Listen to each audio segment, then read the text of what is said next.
பாலும் பழமும் சாப்பிட்டுக்கலாம். இப்ப காலையில நம்ம வீட்டுல இருந்தாலும் சரி, கோவில்ல போய் விரதம் இருந்தாலும் சரி, காலையில ஒரு டம்ளர் பால், 2 வாழைப்பழம், இல்லைன்னா ஒரு ஆப்பிள், என்ன பழம் கிடைக்குதோ அந்த பழத்தோட விரதம். இரவுக்கு பழம் பால், மதியம் வேணும்னா ஒரு பழம் இல்லைன்னா விட்டுறலாம். இது பால் பழ விரதம் அப்படின்னு சொல்றது.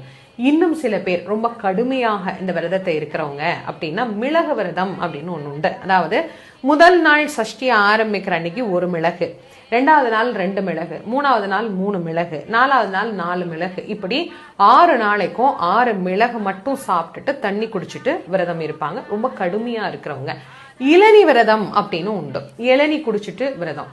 துளசி தண்ணீர் போட்டு அந்த துளசி தண்ணீர் குடிச்சிட்டு இருக்கிற விரதம். சில பேர் மதியம் ஒரு வேளை விரதம் அப்படின்னு இருப்பாங்க. ஒண்ணு காலையில சாப்பிடுவாங்க, அல்லது மதியம் சாப்பிடுவாங்க, அல்லது இரவு மட்டும் சாப்பிடுவாங்க. இப்படி பல்வேறு வகையான விரதம் இந்த சஷ்டியில உண்டு.